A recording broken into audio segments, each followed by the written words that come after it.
Olá, bom dia, domingo, aquele domingo gostoso de chuva, perfeito para o quê? Para fortalecer a mente, dia de Thales Talk. Hoje o nosso entrevistado é uma honra estar aqui com o Alan. Ele é especialista em café e outras cositas. Tudo bom, Thales? Tudo ótimo. Você quer dar algum recado inicial aí, pessoal, profissional, qualquer coisa, ou a gente já começa mandando bala? Queria agradecer pelo convite, é uma honra estar falando, né, com você, com o pessoal que te segue também. Para mim, né, quanto entusiasta de café, é muito importante divulgar o trabalho do barista, divulgar o trabalho que muitas pessoas ao longo da cadeia do café têm feito, e é um grande prazer estar aqui hoje. Muito obrigado. A pergunta prática que a gente começa assim é: lá na sua infância, quando você era um Alanzinho pequeno, se você tinha algum sonho maluco de ser astronauta ou jogador de futebol, alguma coisa assim? Meu sonho era ser jogador de futebol. Eu joguei futebol durante muito tempo, semi-profissionalmente. Fiz alguns testes, inclusive, cheguei a ser aprovado em alguns, mas a carreira nunca decolou muito pra frente não, mas jogo bola, né, de forma amadora até hoje, mas era o meu sonho. Caraca, que interessante. Já é o segundo entrevistado aí que tem essa. Acho que é paixão nacional, né? Pois é. E o esporte, assim, o futebol, ele ensina muito, acho que, sobre a vida, esporte coletivo principalmente, disciplina e tudo mais. E como que você teve esse primeiro contato, assim, com o café? Foi dentro de casa, seus pais já gostavam, ou foi um amigo? Com café em casa mesmo, meus pais sempre tomaram café em casa, mas, né, até então aquele café tradicional, café com leite. Comecei a tomar café de uma maneira mais corriqueira com a chegada, por exemplo, de grandes lojas aqui no Brasil, como o Starbucks. Foi quando criou um pouquinho mais de interesse, digamos assim, da minha parte no café. Em 2014 eu me mudei para São Paulo, comecei a trabalhar no meu primeiro emprego mesmo depois de formado, e o pessoal tinha muita cultura de tomar café de manhã. Existia uma máquina de cápsula lá, então a gente comprava cápsulas, tinha sempre aquele momento, né, social dentro do trabalho e depois do almoço também.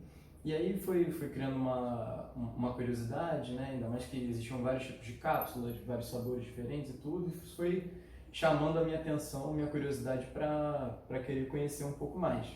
Em 2016 eu já não estava mais trabalhando lá, eu estava estudando para concurso de admissão à carreira de diplomata, e é um concurso que exige uma dedicação quase que exclusiva. Então, como eu já tinha esse certo interesse no café e eu tinha uma vontade de ser um pouco mais independente, né, naquele momento, eu decidi fazer um curso de barista. Fiz um curso na Casa do Barista aqui no Rio de Janeiro e decidi empreender. Eu aluguei uma máquina e um moedor de café e aproveitei essa onda, digamos assim, né, de eventos gastronômicos, de food trucks e feiras, etc., que estava tendo aqui na cidade. Trabalhei 6 meses com esse projeto próprio. Foi muita experiência, muito perrengue e pouco dinheiro de retorno, mas sem dúvida o que ficou para mim foi, né, o conhecimento maior sobre café que eu passei a adquirir naquele momento e que eu continuo estudando e adquirindo até hoje. Nossa, que legal, assim, várias características que a gente lê nos livros, assim, até em livros internacionais. Você seguiu a sua paixão, né? Você gosta de uma coisa. Muitas vezes a nossa ideia principal, ela é simples, e acho que o sofisticado é fazer o simples, né? Eu gosto de café, quero trabalhar para mim mesmo, quero trabalhar com café. Você foi lá, botou a cara e tal, errou, acertou, com certeza aprendeu o que muitas vezes numa pós-graduação, no MBA, você não aprenderia, que só na vivência, só na prática, assim, e você consegue pôr aquele seu sentimento do coração na coisa, assim. Isso eu acho que é a coisa mais importante para quem está, às vezes, nos assistindo e está com um projeto aí engavetado, fala: eu quero fazer. Siga a sua paixão, né? Porque tudo que a gente gosta, de verdade, a gente tende a fazer bem. Tem uma frase que eu gosto bastante: não existe nenhum especialista em sua área que deteste o que faz. Imagina o Neymar, melhor do mundo, só que ele odeia jogar bola. É impossível, né? Não tem como. Então, se você está aí assistindo e gosta de uma coisa, se dedique, estuda. Nós somos de uma geração que não tinha tanto acesso à internet, smartphone, assim. Nós tínhamos essa cultura de correr atrás, de fazer curso, de ler e tudo. E hoje em dia é muito mais fácil, você tem a informação ali na ponta dos seus dedos. Você vê um vídeo, você lê um livro, às vezes você vê um resumo do livro, fica às vezes muito mais simples, né? Com certeza. E é isso, né? Acho que não era um sonho, uma paixão desde sempre, mas que foi se tornando. E hoje em dia eu não me imagino fora do café. Então, por mais que hoje eu não trabalhe, né, de segunda a sexta com o café, eu estou o tempo inteiro pesquisando, eu estou o tempo inteiro em contato com amigos que continuam trabalhando com café, a gente está sempre se falando, vendo quando eles vão torrar café, vendo quando vai ter algum curso, quando vai ter algum workshop. A gente estava ontem com alguns amigos combinando já de ir na Semana Internacional do Café, que vai ser em novembro lá em BH. Então eu estou sempre, né, fora, mas inserido dentro desse universo também. Isso é algo para mim que me motiva até para continuar, né, na dificuldade do dia a dia.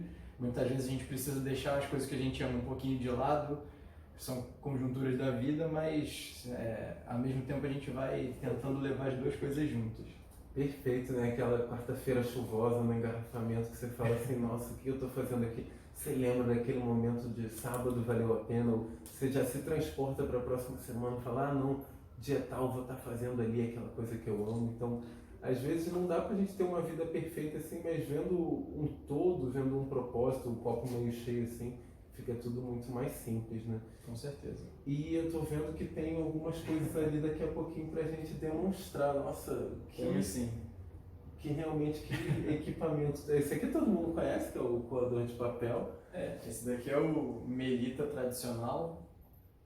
Eu uso ele bastante aqui em casa, até porque o filtro dele é o mais barato, mais fácil de encontrar no mercado, e é o café mais tradicional, que é o que todo mundo está acostumado.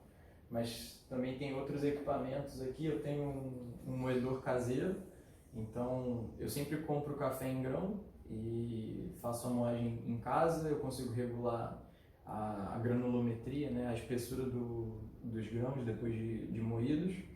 E aí aqui tem vários outros utensílios. Tem muita gente que usa esse daqui em casa, que é a Moka, né, a Bialetti, a cafeteira italiana. É uma cafeteirinha que você coloca a água e o pó aqui embaixo. Opa. Aqui vem o pó, aqui vem a água, e aí você junta isso aqui tudo e coloca no fogão, e ela já sai um café mais encorpado, né, como a gente gosta muito aqui no Brasil. E é uma cafeteira também super prática de usar. Enfim, temos algumas coisas aqui pra gente falar um pouquinho mais depois. Uma coisa interessante, não sei se é lei da atração, sincronicidade, um pouco de tudo, ou o algoritmo que trabalha também. Eu fiz uma enquete no Instagram, no Stories, há pouco tempo, sobre se você toma café com açúcar ou adoçante. Ganhou a maior parte adoçante, porque eu acredito que nosso público é mais da área fitness, assim. Só que eu recebi por baixo umas 20 mensagens de pessoas falando, mas eu tomo puro, o certo é tomar puro. E dentre essas mensagens teve uma seguidora, que é a Lu Carolina, beijo, que falou assim, por que você não toma sem nada durante uma semana? Te desafio. Eu falei, caraca, tá aí. Então todo dia eu tô tomando sem nada, e é aquela coisa, no primeiro dia era péssimo, eu não me adaptava, assim, eu já tô no quinto dia e parece que o paladar vai se adaptando, né? E nós brasileiros, principalmente, a gente bota muito açúcar no café. Isso é verdade. Até agradeço a sua seguidora que te propôs esse desafio. Eu vejo que você tem feito lá postado todo dia. Isso é muito legal. E o que eu vou te mostrar hoje, né, é que o café ele pode ser muito saboroso mesmo sem açúcar. Então, a gente, né, que gosta muito e que tá trabalhando com café, né, a gente fala muito de café especial. Então, são cafés que têm um processo de cultivo e de beneficiamento, né, depois da colheita mais especializados, digamos assim, com mais cuidado e e o que acontece é que resulta numa bebida com características muito diferentes do café que a gente está acostumado a comprar no mercado. Então você vai sentir notas ácidas, notas doces e sem a necessidade de colocar o açúcar no café. Perfeito. Às vezes o que eu sinto assim, nós fazemos café muito forte, aí ele fica muito amargo, às vezes a água está muito quente, queima o café, né? Exato. E a gente, para compensar, coloca bastante açúcar ou bastante adoçante. Então vamos aprender aí que o café mesmo do barista, no paladar, é sem nada. Pois é. Depois dessa aula aí de café, vamos perguntar um pouco assim da sua vida pessoal. Você tem algum ídolo, uma pessoa que você se espelha, queira compartilhar aí conosco? Bom, sempre tive como ídolo muitas pessoas do esporte, né? Até por gostar muito de futebol minha vida inteira. O meu ídolo, digamos assim, foi o maior, né? Foi o Frank Lampard. E eu tive uma situação até curiosa com ele, porque eu sempre acompanhei muito o Chelsea, né? Desde 2004, 2005, e ele era, né, um dos principais jogadores daquele time. E em 2013 ele veio, eu tive a chance de assisti-lo ao vivo no estádio do Chelsea, em Stamford Bridge, lá em Londres. E foi realmente a realização de um sonho, né? Ver um jogo do Chelsea lá, vê-lo em campo também. Em 2013, depois em junho, ele veio jogar no Brasil pela Inglaterra, né? Até na inauguração do Maracanã, na reforma para a Copa do Mundo. E aí teve um dia que ele foi treinar lá no forte da Urca e eu tenho alguns amigos que moram lá. Eu falei, pô, né, eu quero ir lá, quero tentar tirar uma foto com ele, conseguir um autógrafo, qualquer coisa. E só que não, o ônibus chegou e eles entraram direto pro campo. Quando terminou, eles saíram direto do campo pro ônibus e não teve muito tempo de interação com o torcedor. Só que eu vi ele entrando no ônibus e ele veio para a janela até do lado onde eu estava. E aí, como eu tinha uma camisa do Chelsea com o nome dele, eu simplesmente abri a camisa do Chelsea e mostrei para ele. E aí eu vejo depois que ele tá levantando e descendo do ônibus. Eu falei, será que ele tá vindo aqui falar comigo? E aí ele veio direto falar comigo, ele assinou lá a minha camisa, tirou uma foto comigo. Então foi uma coisa assim, um gesto realmente do ídolo com fã. Isso aumentou ainda mais a minha admiração por ele. Ele foi sempre um grande exemplo para mim, né? Até porque tendo sido um jogador de futebol frustrado, né? Um jogador de futebol que gostaria de ser, ele sempre foi um cara que eu me inspirava muito, gostava muito dele. Então esse tipo de atitudes são atitudes que eu espero, né, das pessoas que têm esse tipo de responsabilidade. Caraca, é incrível a história. Eu sou suspeito, assim, eu amo esporte. A maioria, 90% dos meus ídolos também vem do esporte. Para pessoas que não sabem, o Lampard ele era um jogador de meio de campo e é o maior artilheiro da história do Chelsea, né? Que isso é muito difícil. Geralmente os maiores artilheiros são atacantes. E não só, ele era um símbolo do Chelsea, assim, é quase uma personificação, né? Exato. E da mesma forma que era o John Terry também. E o Chelsea deu um boom, assim, né, com esses grandes craques, que tornou uma marca internacional. Tanto que um brasileiro está conversando agora com outro brasileiro sobre um jogador que já se aposentou. Aqui é o país do futebol e um inglês ser essa referência incrível. E essa atitude dele assim só demonstra o verdadeiro campeão, assim, né, dentro e fora de campo, porque infelizmente muitas vezes a gente vê uma pessoa que é estrela, fica de fone de ouvido, finge que está no celular. Se o time ganhou, ele dá entrevista, se não ganhou, não dá, e não é assim.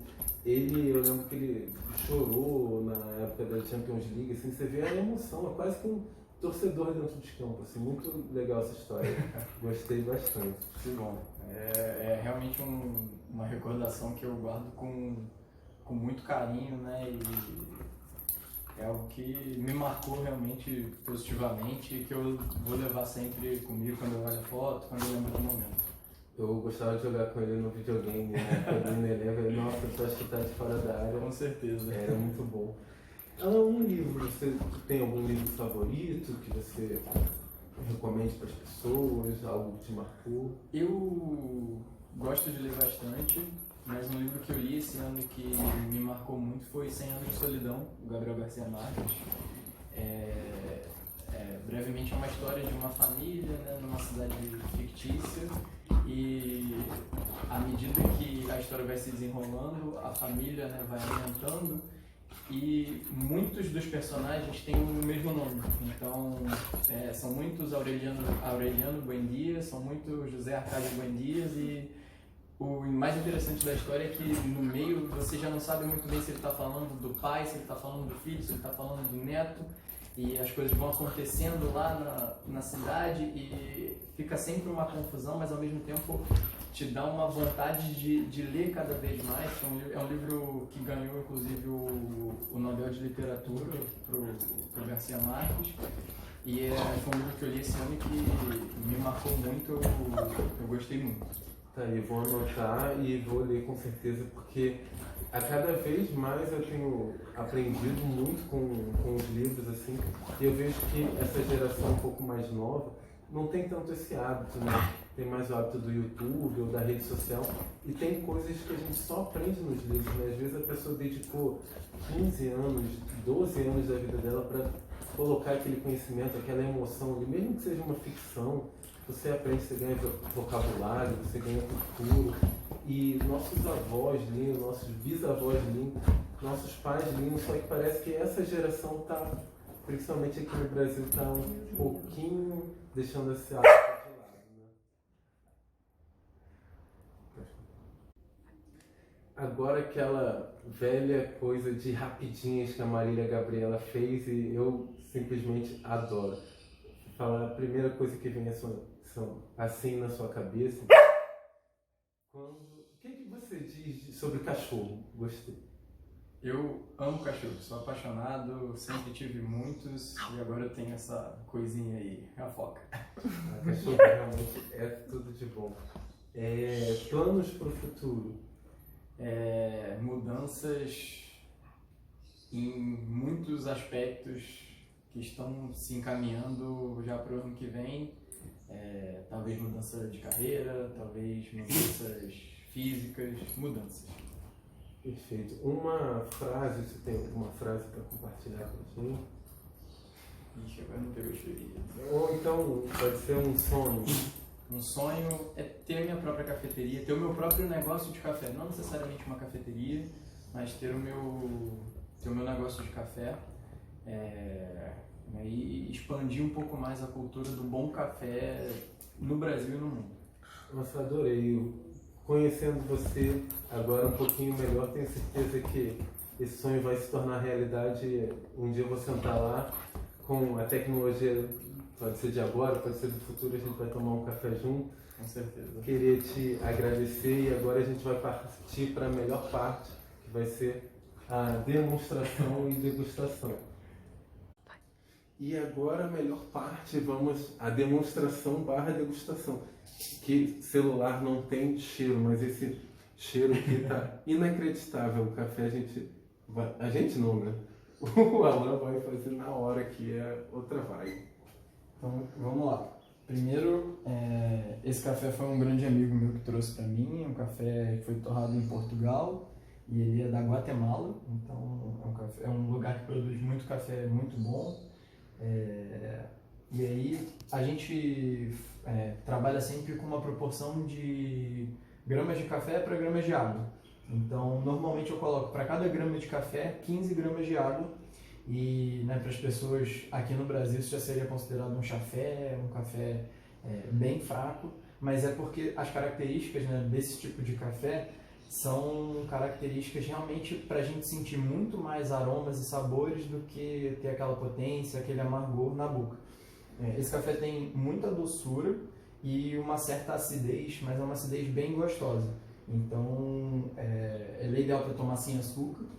E agora a gente vai fazer aqui, como método eu vou utilizar o Melita, até porque é o que a maior parte das pessoas utiliza normalmente em casa, é o mais fácil de comprar. E a gente consegue extrair cafés de muito boa qualidade aqui também.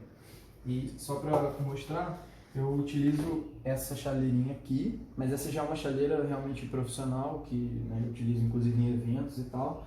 mas vocês conseguem fazer em casa com qualquer coisinha que já ajude a controlar o fluxo de água. Então, seja uma leiteirinha pequena com um biquinho ou qualquer coisa, o objetivo é sempre a gente controlar o fluxo de água e não jogar a água toda de uma vez no café. Vocês vão ver isso na hora que a gente fizer a demonstração aqui. Então, eu vou começar pesando o café que a gente vai usar. Eu vou usar 20 gramas de café. E eu vou moer na hora. Se você não tiver moedor em casa, isso não é um problema também. Você pode comprar o café moído já. Mas o ideal é sempre, né, na hora que for moer o café, moer a quantidade que vai utilizar. Porque o café é uma bebida que deteriora muito rápido. Então, ele já depois de moído, ele já começa a perder um pouco as propriedades. Apesar de manter durante ainda algum tempo, cerca de um mês, as suas características de sabor, de paladar e tudo. Então eu vou botar 20 gramas de café aqui e seguindo aquela proporção de 1:15 eu vou fazer com 300 ml de água. Então agora vem a parte complicada, que é a moagem. O moído na hora é outra parada. Deixa eu botar aqui a chaleira para esquentar. O ideal é sempre não colocar a água fervendo. Então, esse café, como ele tem características bem peculiares e sabores muito próprios, eu não quero uma temperatura de água muito quente. Então, eu vou aquecer a água a 92 graus. E essa chaleira, ela me dá exatamente isso. Se você está fazendo em casa, naturalmente você não vai ter um controle tão preciso. Então, colocou a água para ferver no fogão, quando vê que ela está começando a soltar aquelas bolinhas do fundo, você pode desligar. Ou então, passou, deixou ferver, desliga e espera mais ou menos uns 3, 4 minutos, que a cada minuto a água diminui mais ou menos em 1 grau. Então, se você deixar um pouquinho mais, você vai fazer ali com 96, 97, 95 graus, que já vai te dar uma bebida bem boa também. Nossa, adorei as dicas, hein? Às vezes a gente tem um material em casa do dia a dia, do mercado e tal, mas com essas pequenas dicas consegue extrair o melhor daquilo que a gente tem. Pra quem não está vendo, hoje está um domingo gostoso aqui no Rio de Janeiro, não está aquele calor, está uma chuvinha, 23 graus, perfeito para tomar um café. Bem que eu tomo café todo dia, né? Tem calor, café. Eu sempre gostei de café assim, mas quando eu fui trabalhando na Rio, a empresa era italiana, a gente tinha muito acesso a cafés bons lá e era muito barato. Eu virei fã, eu falei, é o que eu quero da minha vida. Tá?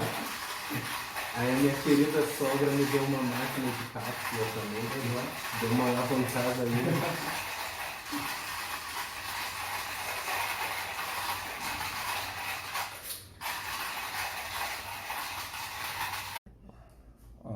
A gente já moeu aqui, ele está com algumas partículas um pouquinho maiores, que é do jeito que eu vou querer fazer aqui, porque como, né, o melito ele tem só um bico aqui, acaba que o café fica em contato muito tempo com a água. Então, se eu deixar ele muito fino, ele vai levar muito tempo para passar.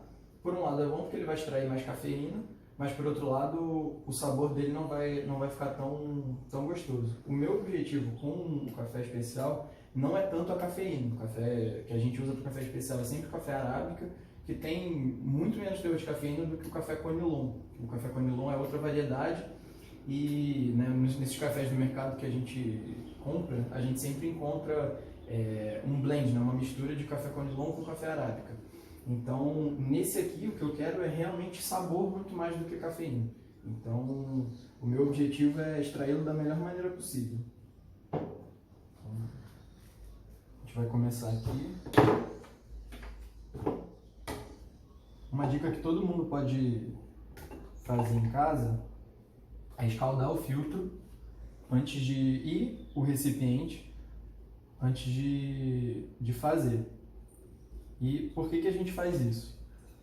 O filtro tem química, então quando a gente joga água fria, a água quente, a gente está limpando um pouco desse filtro e ao mesmo tempo, né, como no recipiente que ele vai receber o café está sendo escaldado, a gente vai evitar qualquer tipo de choque térmico que pode influenciar no sabor da bebida.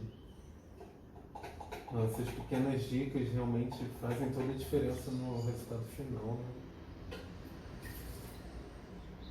Esse que está aqui do lado é uma Chemex, é um outro método de preparo também. É o método mais bonito, né, que todo mundo diz, porque ele usa esse filtro aqui e aí quando a gente coloca ele fica realmente ele dá uma presença, digamos assim. Ele fica assim e é um método muito interessante também, mas é um método já um pouco mais rebuscado, um pouco mais caro, e o objetivo é demonstrar para as pessoas, né, que elas podem, como elas podem tomar um bom café dentro de casa com os recursos que a gente tem. Então, vamos começar aqui. Eu sempre uso uma balancinha de precisão.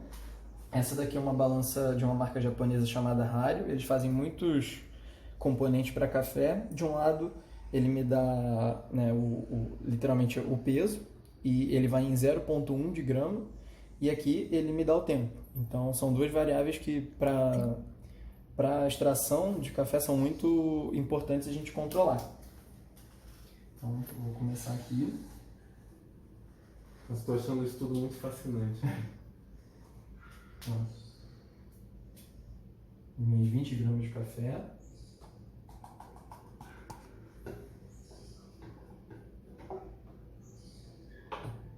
E eu vou começar a minha extração. Aqui o tempo. E eu começo fazendo uma pré-infusão. Ou seja, eu coloco 3 vezes o volume de água para a quantidade de gramas de café que eu coloquei. Então, como eu coloquei 20, botei em torno de 60. E aí eu vou deixar esse café começar a liberar os gases, né, que ele acumula durante o processo de torra. E isso eu faço por mais ou menos 30 segundos e depois eu continuo a minha extração. O meu objetivo com esse bico mais fino é sempre atingir toda a área de café por igual.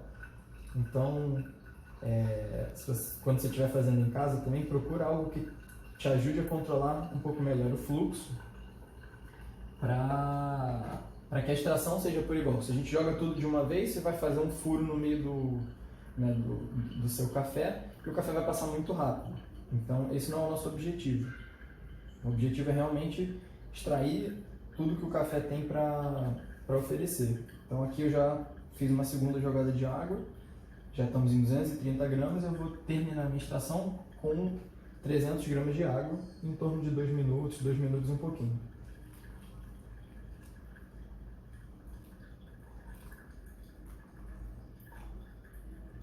Olhando esse filtro da Melita, assim, eu tenho muita memória afetiva da minha avó.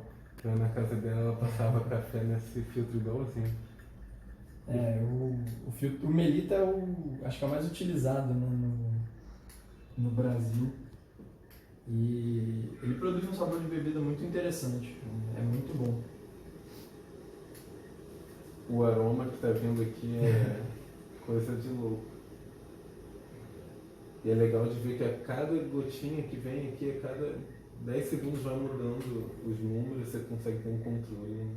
Sim, sim. O objetivo é realmente controlar. São muitas variáveis que afetam, né, o sabor do café. Desde da granulometria, né, do tamanho do grão que a gente, das partículas de grão que a gente usa, a temperatura da água, a forma como a gente joga a água. Se a gente jogar a água toda de uma vez, a água sempre busca o caminho de menor resistência. Então, se jogou tudo ali, ela vai passar toda por ali, o café vai ficar, vai extrair de forma diferente e não vai ficar saboroso, não vai ficar agradável. Uma pergunta de maluco, tem alguma piada interna de barista do tipo, o agricultor tem o cuidado ali, o transporte, tudo para chegar uma pessoa e botar quilos de açúcar no café, igual o ketchup na pizza, algo assim.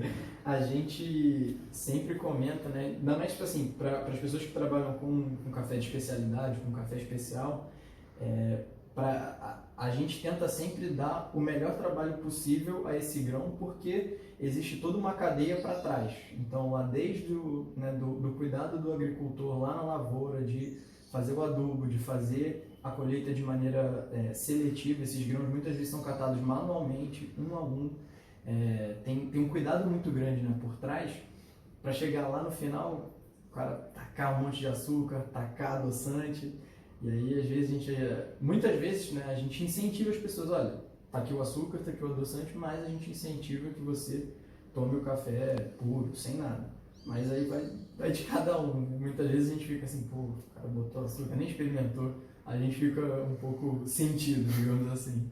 Eu tenho um pai de um grandíssimo amigo meu, Rodrigo, não sei se ele tá vendo, que o pai dele adora uísque. Aí teve uma vez ele já estava degustando um uísque, 18 anos e tudo. Aí veio um colega assim, botou um pouco de Guaraná Quat na época. Nossa, quase que ele teve um infarto. Ele olhou assim e falou, cara, sai da minha casa, cara, vai embora, cara, não dá. Inconcebível. Pois é, para quem tem, né, um envolvimento emocional com um determinado tipo de bebida, de comida, de experiência, quando acontece esse tipo de coisa, assim, a gente se sente quase ultrajado, né? Porque, cara, tipo, sai, né, daquele paladar que a gente está acostumado, né, do doce, e vem sentir um sabor. O amargo pode ser bom, o ácido pode ser bom, o salgado pode ser bom. Não é só o doce que vai necessariamente ser bom. Então a gente tenta sempre trazer as pessoas um pouco para esse lado. Adorei, exatamente, fazendo um paralelo aí para o mundo dos negócios, é sair da zona de conforto, né? Você está acostumado ali com o doce, com aquele café que você está tomando, mas experimenta, vai que você gosta, não custa nada. Eu tô sentindo na pele aí e tô gostando, sinceramente. Então agora vamos para a prova. Melhor parte. Deixa eu pegar aqui. Agora vamos à prova definitiva.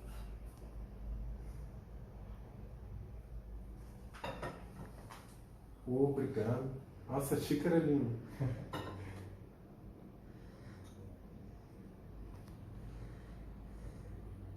O aroma tá excelente. E uma xícara para nossa câmera uma. É a melhor de todas. Para quem não sabe, hoje eu tô com o auxílio dela. Você sabe quem? Pronto, o seu tá aqui, Karine. Bom, brindamos com café.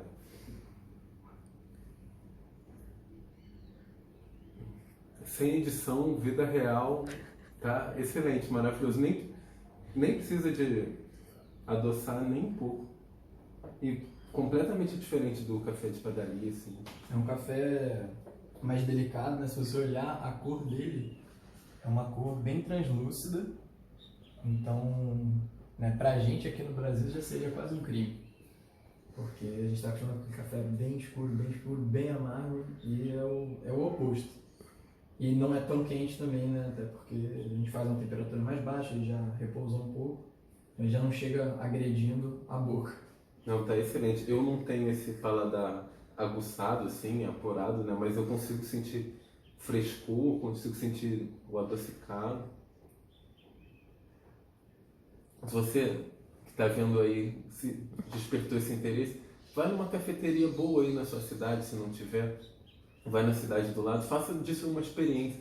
Você vê, às vezes tem prensa francesa, você pode escolher, o barista vai te dar uns toques, assim. E quem gosta do que faz, adora falar do que faz, igual o Alan, então você vai aprender um pouquinho. Uma vez a gente teve uma mini degustação de uma pessoa do Starbucks, quem mora na Barra da Tijuca aqui no Rio. Tem toda sexta-feira uma degustação e uma aula lá, é gratuito, só você chegar, procura aí que você vai encontrar. E terminamos agora mais um Talistalk, foi excelente, queria te agradecer mais uma vez.